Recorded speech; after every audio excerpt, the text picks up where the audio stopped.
Genesis 22. Sometime later, God tested Abraham. He said to him, "Abraham." "Here I am," he replied. Then God said, "Take your son, your only son, Isaac, whom you love, and go to the region of Moriah. Sacrifice him there as a burnt offering on one of the mountains I will tell you about."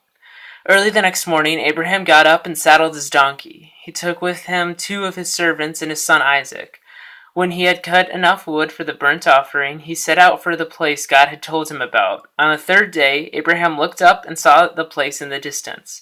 He said to his servants, "Stay here with the donkey while I and the boy go over there. We will worship, and then we will come back to you."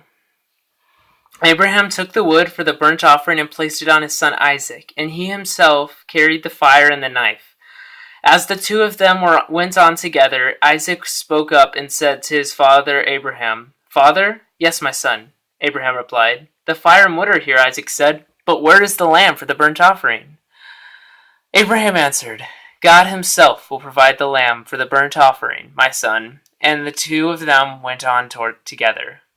When they reached the place God had told him about, Abraham built an altar there and arranged the wood on it. He bound his son Isaac and laid him on the altar on top of the wood. Then he reached out his hand and took the knife to slay his son. But the angel of the Lord called out to him from heaven, "Abraham, Abraham." "Here I am," he replied. "Do not lay a hand on the boy," he said. "Do not do anything to him. Now I know that you fear God, because you have not withheld from me your son, your only son." Abraham looked up, and there in a thicket he saw a ram caught by its thorns. He went over and took the ram and sacrificed it as a burnt offering instead of his son.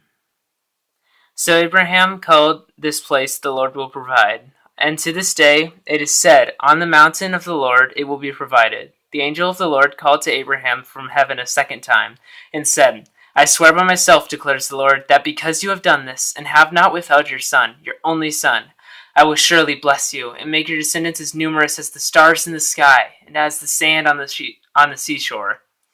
Your descendants will take possession of the cities of their enemies, and through your offspring all nations on earth will be blessed, because you have obeyed me." Then Abraham returned to his servants, and they set off together for Beersheba, and Abraham stayed in Beersheba. Sometime later, Abraham was told, "Milcah is also a mother. She has borne sons to your brother Nahor. Uz, the firstborn, Buz, his brother, Kemuel, the father of Aram, Kezed, Hazo, Pildash, Jidlaph, and Bethuel. Bethuel became the father of Rebekah. Milcah bore these 8 sons to Abraham's brother Nahor. His concubine, whose name was Reumah, also had sons, Tabah, Gaham, Tahash, and Makkah. End of Genesis chapter 22.